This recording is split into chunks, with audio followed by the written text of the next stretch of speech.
Pernah kepikiran nggak gimana caranya sebuah ide atau opini bisa diubah jadi data angka yang nggak terbantahkan? Nah, itulah inti dari penelitian kuantitatif. Di sini kita bakal bedah tuntas prosesnya, langkah demi langkah, biar semuanya jadi jelas dan gampang buat diikuti. Yuk, kita mulai petualangan data ini. Nah, ini dia pertanyaan utamanya. Gimana sih caranya kita ngambil sesuatu yang abstrak, kayak katakanlah tingkat kebahagiaan atau loyalitas pelanggan, terus kita sulap jadi angka yang bisa kita uji secara objektif? Ini nih teka-teki yang mau kita pecahin bareng-bareng. Oke, buat ngejawab itu kita bakal ngelewatin 5 tahap penting. Anggap aja ini kayak kita lagi bangun rumah. Pertama, kita cari lokasinya, alias identifikasi masalah. Terus kita bikin blueprint-nya, itu fondasi teori. Siapin bahan-bahannya buat pengukuran. Baru deh kita bangun lewat analisis. Dan terakhir kita nikmati hasilnya di bagian kesimpulan. Ini peta jalan kita. Oke, kita mulai dari titik nol setiap penemuan. Permulaan. Soalnya penelitian keren itu nggak datang gitu aja kan. Semuanya lahir dari rasa penasaran dari sebuah masalah yang rasanya gatel banget pengen dipecahkan. Jadi penelitian kuantitatif itu apa sih sebenarnya? Gampangnya gini, ini adalah cara ngebuktiin sesuatu pakai bukti yang solid, angka. Kenapa harus angka? Simple, karena angka itu objektif, nggak bisa bohong. Prosesnya pun harus sistematis dan terukur. Jadi, siapapun yang ngulangin penelitian kita, hasilnya bakal mirip. Nah, ini dia alur mainnya. Setiap langkah itu nyambung ke langkah berikutnya. Logis banget. Kita mulai dari ngelihat ada masalah apa. Terus kita cari-cari jawaban dari teori yang udah ada, lalu kita bikin dugaan alias hipotesis. Habis itu, baru deh kita turun ke lapangan buat kumpulin data. Data mentah itu kita olah, kita analisis buat cari polanya. Dan terakhir, kita bisa tarik kesimpulan yang kuat. Alur inilah yang bikin penelitian itu bisa dipercaya. Langkah paling awal ya, nemuin masalah yang pas. Masalah yang bagus itu seringnya muncul dari kesenjangan. Misalnya, harapannya sih penjualan naik, tapi kok kenyataannya malah turun ya? Nah, itu masalah. Dan yang paling penting, seperti yang bisa kita lihat, masalah itu harus bisa diukur.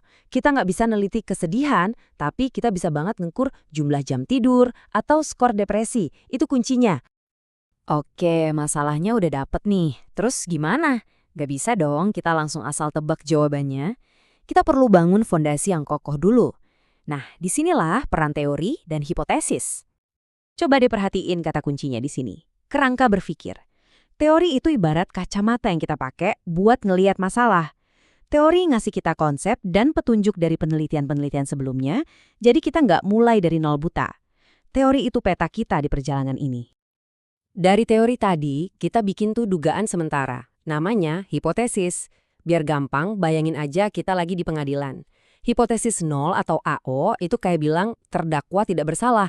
Dia bilang nggak ada hubungan apa-apa. Sementara hipotesis alternatif atau HA itu dugaan kita. Wah, kayaknya dia pelakunya nih, ada pengaruh.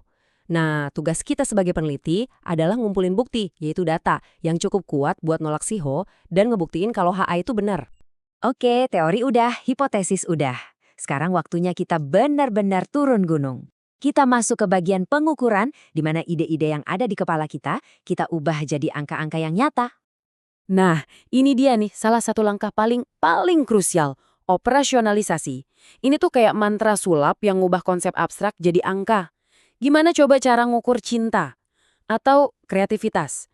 Operasionalisasi ini maksa kita buat mendefinisikannya secara jelas banget. Misalnya kreativitas kita ukur dari jumlah ide baru yang muncul per jam. Tanpa langkah ini, semuanya cuma jadi omong kosong. Biar lebih kebayang, ini contoh praktisnya. Lihat deh alurnya di tabel ini. Konsep kepuasan pelanggan kan abstrak banget ya. Nah, kita pecah lagi. Apa sih tandanya orang itu puas? Oh, mungkin dari seberapa cepat layanannya, atau seberapa bagus kualitas produknya. Nah, dua hal itu kan gampang banget kita ukur pakai skala 1-5.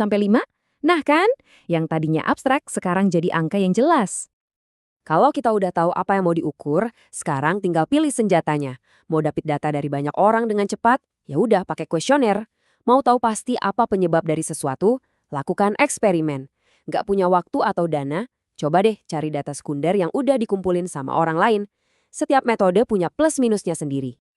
Oke, data udah di tangan. Keren. Tapi tumpukan angka ini kan belum ngomong apa-apa ya. Sekarang kita masih ke bagian analisis.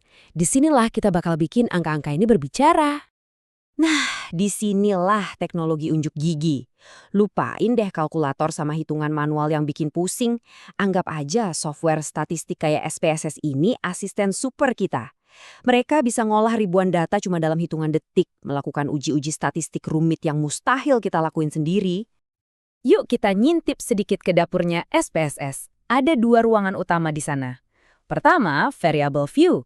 Ini tempat kita nyiapin wadahnya dulu. Kita kasih nama setiap wadah, misalnya usia, jenis kelamin, dan seterusnya. Kalau semua wadah udah siap, kita pindah ke data view.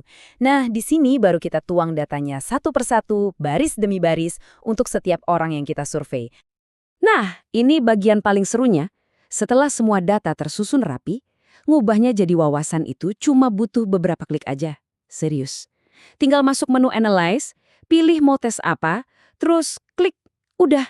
Softwarenya bakal langsung nyajiin hasilnya dalam bentuk tabel dan grafik yang gampang dibaca. Dari data mentah, jadi pencerahan dalam sekejap. Terus buat apa sih ini semua? Ingat nggak hipotesis kita di awal tadi? Nah, disinilah momen pembuktiannya. Uji statistik ini bakal ngasih tahu kita, apakah bukti atau data yang kita kumpulkan itu cukup kuat buat bilang terdakwa tidak bersalah itu keliru dan dugaan kita yang benar. Semuanya dijawab secara objektif oleh angka. Oke, kita udah ngelewatin semua prosesnya. Dan sekarang, momen puncaknya. Bagian kelima, kesimpulan.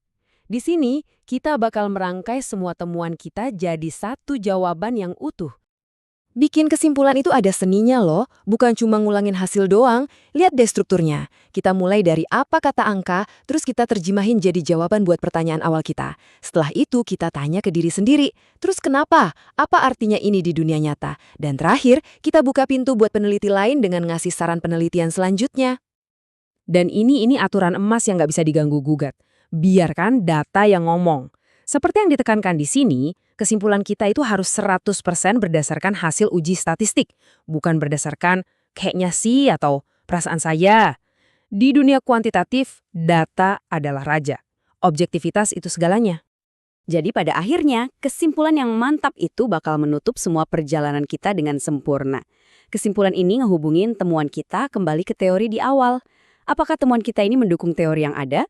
Dan yang paling penting, kita harus jawab pertanyaan pamungkas. Terus kenapa?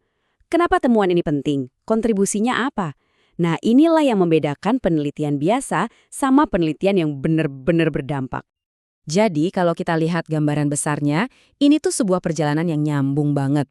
Penelitian kuantitatif bukanlah sekumpulan langkah acak, tapi sebuah cerita yang logis, dimulai dari satu pertanyaan dan diakhiri dengan satu jawaban yang kuat karena didukung oleh data. Sekarang, peta udah di tangan kalian. Kalian udah tahu cara kerjanya dari A sampai Z.